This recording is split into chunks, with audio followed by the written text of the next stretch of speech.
साथियों नमस्कार। VC education platform पर मैं आपका एक बार फिर से स्वागत करता हूं। साथियों, हिंदी भाषा की व्याकरण के बारे में हमने पिछली कक्षा में चर्चा की थी कि हिंदी भाषा का विकास और उद्भव किस प्रकार हुआ और विकास की यात्रा क्या-क्या रही। उसमें हमने पढ़ा था कि हिंदी भारोपीय भाषा परिवार की भाषा है। उसके बाद हिंदी की उत्पत्ति संस्कृत से हुई, संस्कृत से पाली, प्राकृत और अपभ्रंशों तक पहुंचे थे। हमने अपभ्रंशों में 3 अपभ्रंशों की बात की थी, जिनका वर्तमान हिंदी के स्वरूप को तैयार करने में विशेष योगदान रहा। उन अपभ्रंशों में रहे थे शौरसेनी अपभ्रंश, अर्धमागधी अपभ्रंश और मागधी अपभ्रंश। उन तीनों से हिंदी भाषा की 5 उपभाषाओं की उत्पत्ति हुई थी, जो कि पश्चिमी हिंदी, राजस्थानी, पहाड़ी हिंदी, पूर्वी हिंदी और बिहारी, ये हिंदी भाषा की 5 उपभाषाएं रही थी। और इसके अंतर्गत हमने ये भी पढ़ा था कि शौरसेनी अपभ्रंश से जो पश्चिमी हिंदी की उत्पत्ति हुई है, पश्चिमी हिंदी के अंतर्गत खड़ी बोली, हिंदी की जो खड़ी बोली है वो हिंदी का शुद्धतम रूप है। उसमें हमने एक बात आपसे बताना भूल गया मैं, कि हिंदी की जो बोलियां हैं 5 उपभाषाओं के अंतर्गत, उन बोलियों की संख्या 18 से 22 है। हिंदी के अंदर ये बोलियां हैं। अब 18 से 22 क्यों हैं, तो कहीं कहीं पे 18 बताई जाती है और कहीं कहीं पर 22। इसका विशिष्ट एक कारण ये भी है कि कहीं पे मैंने आपको जो मंडियाली लिखवाई थी वो कहीं पे मंडियाली होती है और कहीं पे होती नहीं है। इसके अलावा हमने राजस्थानी में मेवाड़ी, मारवाड़ी, हाड़ौती, ढूंढाड़ी, मालवी, मेवाती और वागड़ी की बात की थी। इसके अलावा भी राजस्थानी के अंतर्गत छोटी बड़ी भाषाओं की बात कर ली जाती है। उस प्रकार कहीं पर 18 बोलियां देखने को मिलती है, कहीं पर 22 बोलियां देखने को मिलती है। इस प्रकार हिंदी के अंतर्गत 5 उपभाषाएं हुई और 5 उपभाषाओं के अंतर्गत 18 से 22 बोलियां हुई।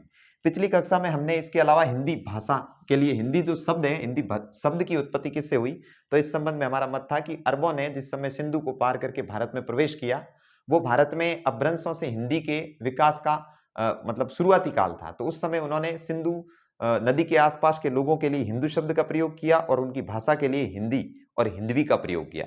उसके बाद हमने हिंदी के विकास यात्रा को 3 और खंडों में बांटा था, जिसमें प्रारंभिक हिंदी पढ़ी थी, मध्यकालीन हिंदी पढ़ी थी और आधुनिक हिंदी। आधुनिक हिंदी के अंत में हम पहुंचे थे स्वतंत्र भारत के समय हिंदी। अब भारत में आजादी के बाद हिंदी की स्थिति क्या रही थी उसके संबंध में बात करनी है। तो इस संबंध में पहला ही पहला अपना बिंदु रहता है राजभाषा हिंदी, हिंदी राजभाषा के रूप में। अब देखिए कि राजभाषा के रूप में हिंदी 14 सितंबर सन 1949 को मान्य हुई, मानी गई, स्वीकार की गई।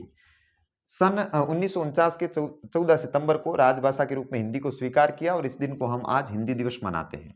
ये भी हमारे लिए हिंदी भाषा के व्याकरण के संबंध में पढ़ने लायक चीज है कि हिंदी दिवस कब मनाया जाता है, या हिंदी को राजभाषा के रूप में स्वीकार कब किया गया, या भारत संघ की राजभाषा कौन सी है। तो हमारे देश की भारत संघ की राजभाषा है, ध्यान रखना, भारत की राजभाषा। तो क्या हिंदी सिर्फ भारत संघ की राजभाषा है, तो ऐसा भी नहीं है। हिंदी भाषी क्षेत्रों में करीब 9 से 10 राज्य और केंद्र शासित प्रदेश ऐसे हैं जिनकी राजभाषा हिंदी है। वो प्रदेश कौन कौन से हैं उनके संबंध में हम शॉर्ट में जानकारी लेते हैं, कभी प्रश्न पूछा जाए तो हमें मदद मिलेगी।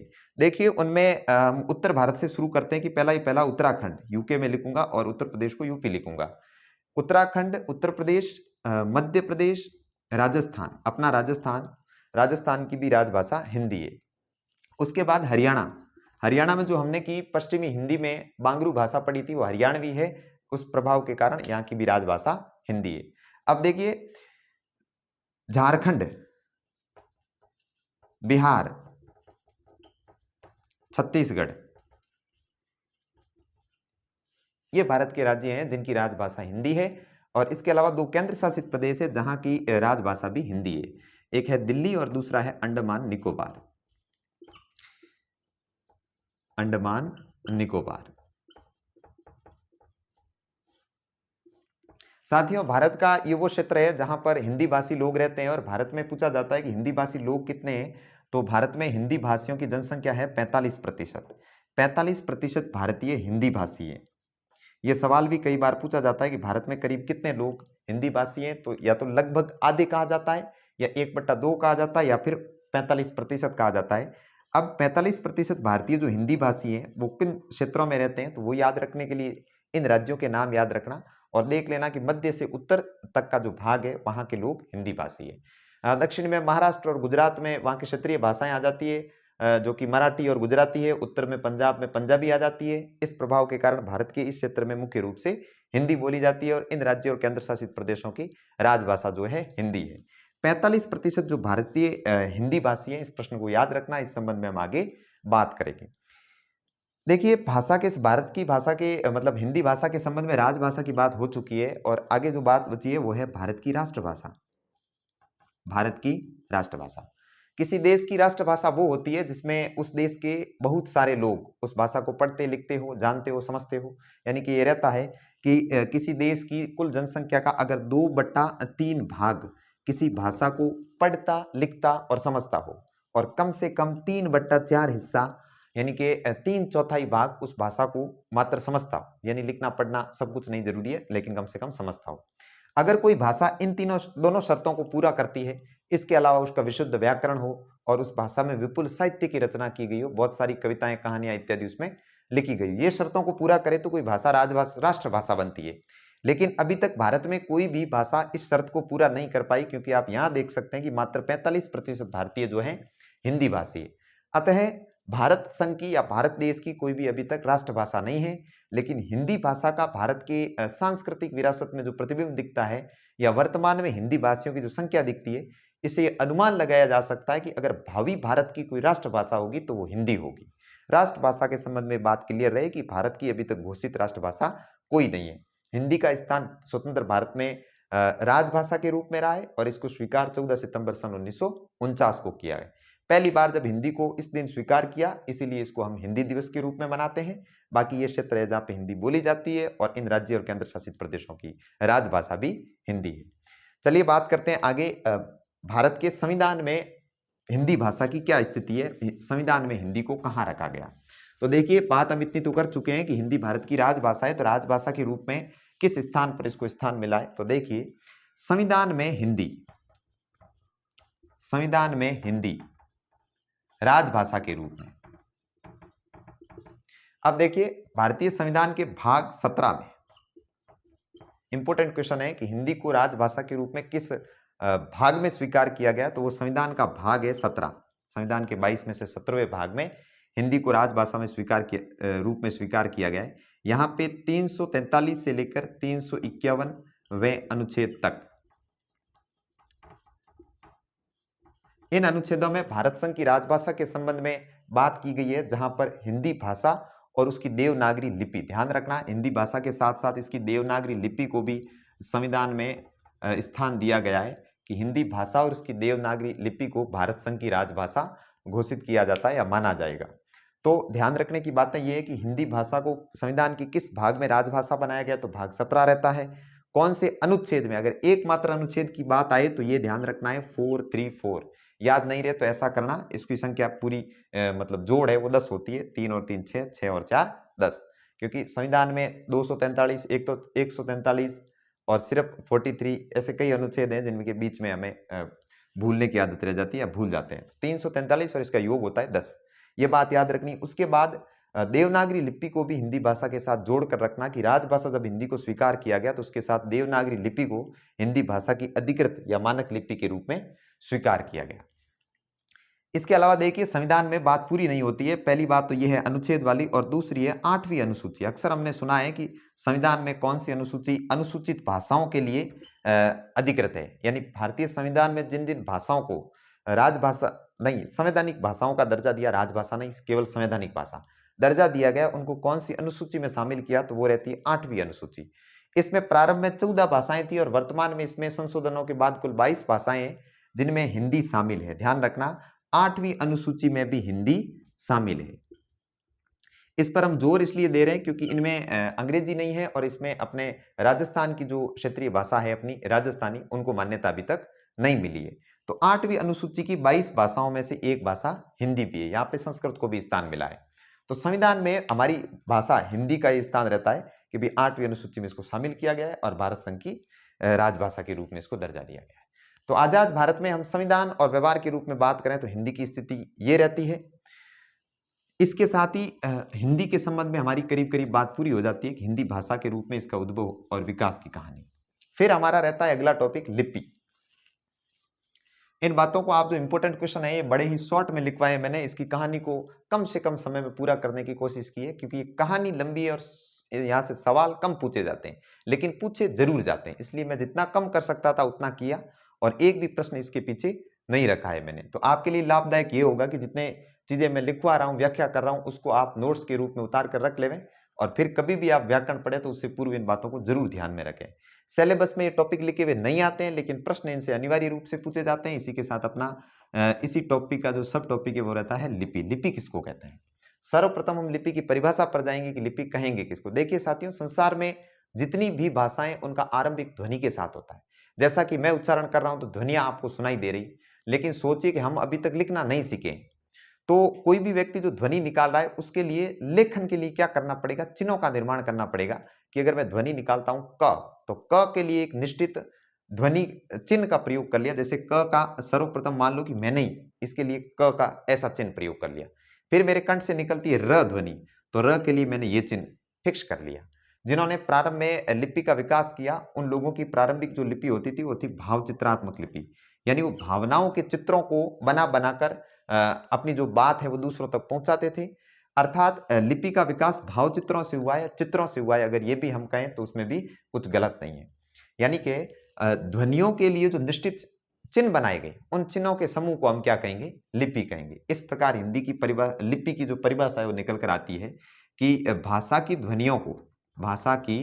ध्वनियों को अभिव्यक्त करने के लिए, भाषा की ध्वनियों को व्यक्त करने के लिए निश्चित किए गए चिन्हों का समूह करने के लिए निश्चित किए गए, ये निश्चित किए हैं किसी ने, निश्चित किए गए चिन्हों का समूह, चिन्हों का जो समूह है उसको हम लिपि कहेंगे। देखिए, हम हिंदी भाषा की अगर बात करें तो हिंदी भाषा की ध्वनियों को मानक रूप से बताने के लिए कौन कौन से चिन्हों का प्रयोग हुआ है, तो मैं यहाँ लिख रहा हूं, उसे हमें याद आ जाएगा। हमारे कंठ से जो ये ध्वनियां निकल रही है, यहां से लेके फिर संयुक्त व्यंजन, क्षत्र, ज्ञ, अनुस्वार, विसर्ग इत्यादि और देवनागरी अंकों तक की बातों को हम इसके अंतर्गत शामिल करते हैं कि हमारे अंक कौन से हैं। क्योंकि अंकों को दर्शाने के लिए हम एक कहते हैं या मन में लेते हैं कोई चीज सिंगल है या कोई पांच है, तो उसके लिए भी चिन्ह बनाने पड़ेंगे। तो हमारी देवनागरी में एक के लिए इस प्रकार का हमने चिन्ह बना रखा है, और मान लो चार के लिए हमने इस प्रकार का चिन्ह बना रखा है, तो ये भी ध्वनि चिन्ह होते हैं। ऐसे ऐसे सभी चिन्हों को जब शामिल करते हैं तो एक लिपि बनती है। जैसा कि हमने कल की कक्षा में प्रारंभ में ही बात की थी कि संसार में जितनी भी लिपियां हैं, उन सब लिपियों का, जितनी भी भाषाएं, उन सब भाषाओं की अपनी विशिष्ट लिपियां हैं। उसी प्रकार से हमारी भाषा हिंदी, यानी कि हम इस श्रृंखला में हिंदी व्याकरण पढ़ रहे हैं तो हम हिंदी पर सेंटर्ड बात करेंगे। तो लिपि में हमारी अगली बात रहती है कि हिंदी भाषा की लिपि कौन सी है? हिंदी भाषा की लिपि। हमने राजभाषा की व्याख्या करते टाइम भी इस बात को अभी बात की थोड़ी देर पहले कि अनुच्छेद 343 में जहां हिंदी को राजभाषा का दर्जा दिया गया, वहां पे हिंदी भाषा की अधिकृत लिपि के रूप में देवनागरी को दर्जा दिया गया है राजभाषा की लिपि के रूप में। ध्यान रखना, देवनागरी लिपि हिंदी भाषा की उत्पत्ति। अब देवनागरी लिपि की उत्पत्ति किससे हुई है? तो देवनागरी लिपि की उत्पत्ति हमारे भारत के इतिहास में अगर जाएं तो हमें एक लिपि देखने को मिलती है, ब्राह्मी लिपि। ये वो लिपि है जिसमें अशोक के अधिकांश अभिलेख लिखे हुए थे, और अंग्रेजों ने इस लिपि का अर्थ निकाला था। जेम्स प्रिंसेप नाम के अंग्रेज अधिकारी थे जिन्होंने ब्राह्मी लिपि का अर्थ निकाला। अब जिस प्रकार से संस्कृत से हिंदी भाषा विकसित कैसे हुई, ठीक वैसे ही धीरे धीरे ब्राह्मी लिपि में परिवर्तन होते होते हमारे सामने देवनागरी लिपि आई। अतः बात यह है कि हिंदी भाषा की जो लिपि है वो देवनागरी है, और देवनागरी की उत्पत्ति ब्राह्मी लिपि से हुई है। और एक बात और क्लियर करते हैं कि देवनागरी लिपि के अंतर्गत और कौन कौन सी भाषाएं लिखी जाती है, क्योंकि यहां से भी एक महत्वपूर्ण प्रश्न बनता है कि निम्नलिखित में से कौन सी भाषाएं देवनागरी लिपि में लिखी जाती है, अथवा कौन सी एक भाषा देवनागरी लिपि में नहीं लिखी जाती। बहुत महत्वपूर्ण प्रश्न है, ध्यान रखिएगा कि देवनागरी लिपि में नेपाली भाषा लिखी जाती है। नेपाल हालांकि आज के भारत में नहीं है, लेकिन नेपाल का सांस्कृतिक इतिहास भारत से बहुत नजदीक से जुड़ा हुआ है, इसलिए नेपाली भाषा को देवनागरी लिपि में लिखा जाता है। हमारी प्राचीनतम देववाणी, वेदवाणी, भारत की प्राचीनतम भाषा, संसार की सभी भाषाओं की जननी संस्कृत को भी देवनागरी लिपि में लिखा जाता है। संस्कृत के अलावा देखिए मराठी भाषा, जिसका हिंदी से कम साम्य है, लेकिन फिर भी इसकी लिपि हिंदी है। इसके अलावा गोवा के क्षेत्र को हम भारत के भूगोल में कोंकण कहते हैं, वहां की जो भाषा है उसको कोंकणी कहते हैं। तो कोंकणी भाषा को भी देवनागरी लिपि में लिखा जाता है। इसका कारण आप मराठी से समझ सकते हैं कि मराठी और कोंकणी का निकट संबंध है, तो कोंकणी भाषा भी देवनागरी लिपि में लिखी जाती है। ध्यान रखना वापस से इन भाषाओं का कि हिंदी भाषा, नेपाली भाषा, संस्कृत भाषा, मराठी भाषा, कोंकणी भाषा, ये जो भाषाएं हैं ये लिखी जाती है देवनागरी लिपि में। अब इनके इर्द गिर्द की और भाषाओं की बात करते हैं कि उनकी लिपियां कौन सी है, ताकि हम इन भाषाओं को अलग कर सकें। ध्यान रखिएगा, पंजाबी भाषा है, देखिए पंजाबी भाषा की लिपि है गुरुमुखी। ये गुरुमुख शब्द जो है ना, ये गुरुमुखी शब्द जो है वो सिख धर्म से निकटतम रिलेटेड है। और गुरु पद जो है सिख धर्म में बहुत ही ज्यादा महत्वपूर्ण पद है। गुरुवाणी भी है उनका, जो एक पवित्र शब्द होते हैं गुरुवाणी। जैसे हम श्लोक का प्रयोग करते हैं, अजान का प्रयोग करते हैं, वैसे ही सिख गुरुवाणी का प्रयोग करते हैं। वो श्रद्धेय है उनके लिए, सम्माननीय है, आध्यात्मिक विश्वास है। तो देखिए गुरुमुखी शब्द को आप पंजाबी से ध्यान रखिएगा कि पंजाबी भाषा की जो लिपि है वो है गुरुमुखी। अंग्रेजी की लिपि है रोमन, जो कि सरल बात है। और तीसरी रहती है, जैसे कि उर्दू की लिपि कौन सी है, तो उर्दू की लिपि है फारसी। हिंदी भाषा की उत्पत्ति हिंदी शब्द की उत्पत्ति इस भाषा से हुई है, लेकिन यहाँ पे फारसी का अर्थ हमने लिपि के रूप में लिया कि उर्दू किस में लिखी जाती है, फारसी में। हमने देख रखा है कि उर्दू उल्टे तरीके से लिखी जाती है, दाईं ओर से बाईं ओर। तो इसको भी विशिष्ट ध्यान रखना कि पंजाबी, उर्दू और मराठी की लिपि तो हिंदी है ही, गुजराती की अपनी विशिष्ट गुजराती लिपि है। इस प्रकार हमें देखने को मिलता है कि संसार की प्रत्येक भाषा की अपनी एक विशिष्ट लिपि होती है। और भारत में हिंदी भाषा की लिपि जो है देवनागरी, और देवनागरी लिपि में अन्य भाषाएं ये लिखी जाती है। इसके बाद हम आगे बात करते हैं देवनागरी लिपि के संबंध में कि देवनागरी लिपि की कौन कौन सी खासियतें हैं, विशेषताएं कौन कौन सी। यहाँ से बहुत महत्वपूर्ण प्रश्न बनता है कि निम्नलिखित में से कौन कौन सी देवनागरी की लिपि की विशेषताएं है और कौन सी देवनागरी लिपि की विशेषताएं नहीं है। काफी महत्वपूर्ण प्रश्न रहता है। अब देखिए देवनागरी लिपि की विशेषताएं, इन बातों को आप लिख दीजिएगा। देवनागरी लिपि की विशेषताएं कौन कौन सी खासियतें हैं जो इस लिपि को अन्य लिपियों से अलग बनाती है। प्रश्न यहां से बनता है, बड़ी परीक्षाओं में बनता है, कभी कभार बहुत छोटी परीक्षा में सरल तरीके से पूछ लिया जाता है कि देवनागरी लिपि में कौन सी खास बातें हैं। तो देखिएगा हम इस लिपि की तुलना दूसरी लिपियों से करते हुए इस बात को समझेंगे। पहली जो विशेषता है वो है देवनागरी लिपि बाईं ओर से दाईं ओर लिखी जाती है। बाईं ओर से दाईं ओर लिखी जाती है। नोट करिएगा साथ साथ विशेषताओं को, ताकि रिकॉल करने में मदद मिले। अब बाईं ओर से दाईं ओर किस टाइप लिखी जाती है, जैसा कि मैंने अभी अभी लिखा, हम इस तरफ से उस तरफ लिखते हैं। हम पेज के शुरुआत में अगर लिखना शुरू करेंगे तो यहां से करेंगे और उस दिशा में जाएंगे। अब बाईं ओर से दाईं ओर ये लिखी जाती है, तो कौन सी ऐसी लिपियां हैं जो दाईं ओर से बाईं ओर लिखी जाती है, उल्टी। तो ध्यान रखिएगा, उर्दू का लिखा हुआ, उर्दू का छपा हुआ कोई पेपर देखिएगा आप, उर्दू इस तरफ से लिखी जाती है, यहां से लिखी जाती है फारसी लिपि में, और ऐसे चलती है। लिखे हुए पेपर देखना, कभी ऐसा लगेगा जैसे चित्र बनाए हुए, क्योंकि हमको उर्दू आती नहीं है। अगर हमें उर्दू आए तो हम उस लिपि को भी समझ सकते हैं। अब बाईं ओर से दाईं ओर जो लिखी जाती है, पहली विशेषता हुई। अब दूसरी एक और देखना कि आप सिंधु घाटी की जो प्रारंभिक लिपि है सिंधु वासियों की, उस सैंधव लिपि को भी उस तरफ से लिखा जाता था। सैंधव लिपि उर्दू की तरह दाईं ओर से बाईं ओर लिखी जाती है। पहली विशेषता ये ध्यान रखनी है कि बाईं ओर से दाईं ओर लिखी जाती है। दूसरी जो है वो विशेषता है अक्षरों का आकार समान। अक्षरों का आकार समान, इस विशेषता को भी आप समझिए, रटे रटाए याद करने से कुछ नहीं होगा कि अक्षरों का आकार बराबर कैसे। तो मैंने अभी ये लाइन लिख रखी है कि इसमें अ, क्ष और र, इन तीनों का आकार बराबर है। इनको 5 लाइनों में हम लिखते थे हिंदी में। शुरुआत में एक लाइन नीचे खाली छोड़ देते, एक ऊपर, ऊपर में मात्राएं लगाते थे और नीचे में भी मात्राएं, बीच की 3 लाइनों में सारे अक्षर आ जाते थे। जबकि आप सोचकर देखिए, आप उर्दू अगर देखेंगे तो कोई अक्षर इतना छोटा मिलेगा, तो कोई अक्षर ऐसे लंबा सा मिलेगा। मतलब इस लिपि में अक्षरों का आकार समान नहीं। हम इंग्लिश में देखो छोटा आई ऐसे लिखते हैं, वाई ऐसे लिखते हैं, देखो दोनों आकारों में बहुत परिवर्तन है। ये रोमन लिपि है, फारसी लिपि है। इस हिसाब से हम कह सकते हैं कि हमारी हिंदी की जो देवनागरी लिपि है, इसमें प्रत्येक अक्षर का आकार बराबर रहता है। ये अपनी देवनागरी लिपि की दूसरी विशेषता रहती है। और तीसरी विशेषता देखिए आप कि देवनागरी लिपि के जो ध्वनि चिन्ह या जो अक्षर हैं वो सुडौल है। सुडौल अक्षर, सुडौल अक्षर का मतलब है एकदम बड़ा आकार लिए, फैले हुए, फूले हुए। जैसे देखिए आप, आंख बड़े आकार में दिखता है, इसको छोटा नहीं किया गया, ऐसे को कहते हैं सुडौल अक्षर। सुडौल और गोलाकार, गोलाकार अक्षर। टंकण में जब प्रयोग करते हैं, प्रिंट करते हैं ना, तो प्रिंटेड अक्षर को देखिएगा आप, कोई भी अक्षर मतलब आपको ऐसे दिखाई नहीं देगा। जैसे कि ए है तो ऐसे लिखा जाता है, वी है तो ऐसे लिखा जाता है। ये कोणदार है, गोल नहीं है, सुडौल नहीं है। जबकि हिंदी के सब सारे अक्षर है सुडौल भी होते हैं और गोलाकार भी होते हैं। हिंदी नहीं, देवनागरी लिपि के, चाहे हिंदी में हो चाहे नेपाली में हो, कोई फर्क नहीं पड़ता। ये दो विशेषता हुई। अब तीसरा देखिएगा कि प्रत्येक अक्षर का उच्चारण होता है। अक्षर का उच्चारण होता है। अब अक्षर तो होता ही उच्चारण के लिए, लेकिन ऐसा नहीं है, संसार की कुछ लिपियां ऐसी भी हैं जिनमें कुछ अक्षर बोले नहीं जाते। फॉर एग्जाम्पल देखिए आप, मैं यहाँ पे लिखता हूँ WALK, इसको जब हम पढ़ेंगे तो वॉक पढ़ेंगे, वॉक। अब इसमें ये चिन्ह कहाँ गया, L, ल गायब हो गया, हमने ल का उच्चारण नहीं किया। लेकिन हिंदी की जो देवनागरी लिपि है, इसमें प्रत्येक अक्षर का उच्चारण किया जाता है, यहाँ कोई भी अक्षर साइलेंट नहीं रहता। ये विशेषता आपको ये लेनी है कि देवनागरी लिपि के प्रत्येक अक्षर का विशिष्ट उच्चारण होता है, और उच्चारण किया जाता है, उसको स्किप नहीं कर सकते, साइलेंट नहीं रख सकते। इस विशेषता को आप ऐसे ध्यान रखेंगे। देखिए, इन बातों को आप इनके साथ जोड़कर याद रखिएगा, क्योंकि अगर इनको जोड़कर नहीं रखा तो हम भूल जाएंगे, बाद में ये चीजें याद नहीं रहेगी। एक बार विशेषताएं रट लेने के बाद हम इनको भूल जाएंगे। देखिए, आगे की विशेषताएं लिखने से पहले मैं इनको साफ करता हूं, आप स्क्रीनशॉट ले सकते हैं। देवनागरी लिपि में और कौन कौन सी खास बातें होती है, तो अगला देखिए, प्रत्येक ध्वनि के लिए विशिष्ट चिन्ह। पांचवी विशेषताएं, प्रत्येक ध्वनि के लिए विशिष्ट चिन्ह, प्रत्येक ध्वनि के लिए विशिष्ट चिन्ह, यानी हर ध्वनि, जितनी कंठ से ध्वनियां निकलती है, उनमें से प्रत्येक ध्वनि के लिए एक स्पेशल कैरेक्टर बनाया जाता है, चिन्ह बनाया जाता है।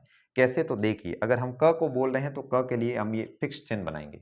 लेकिन ध्यान रखना कि इंग्लिश में सी है, सी क के लिए है, और सी कई जगह पे इसको च के रूप में भी पढ़ते हैं।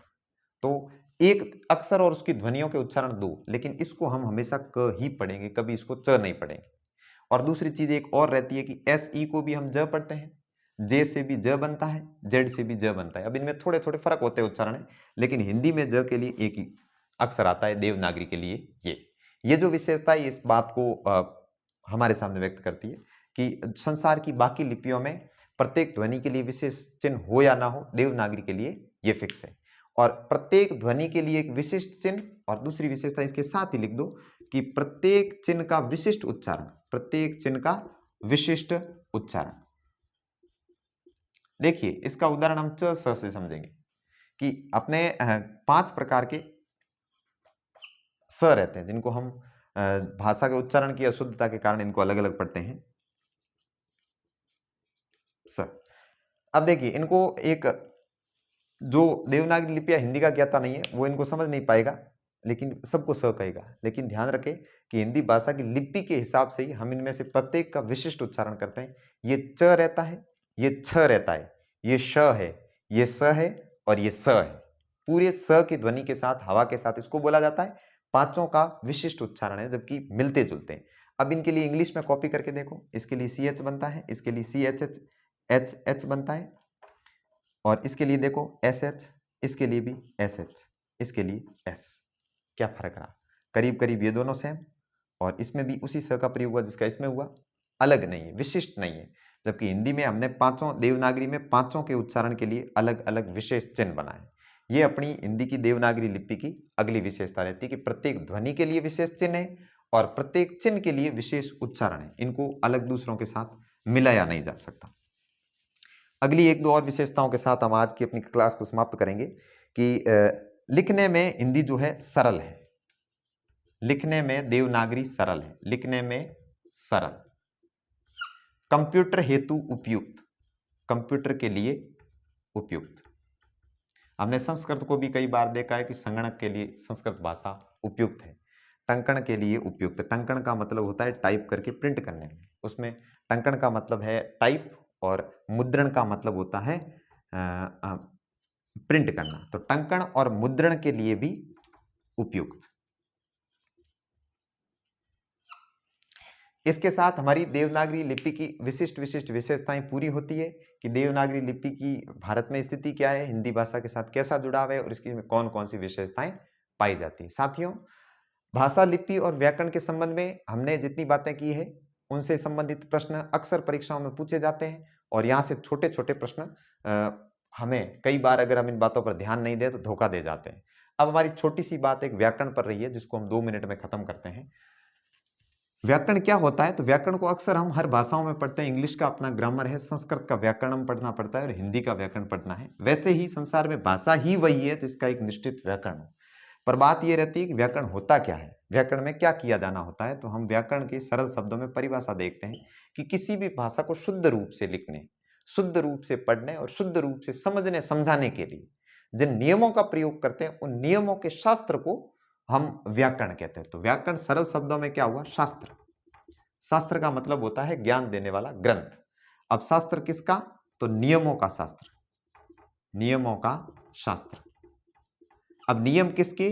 तो भाषा को, तीन बातें ध्यान रखना, शुद्ध रूप से लिखने, शुद्ध रूप से लिखने, समझने,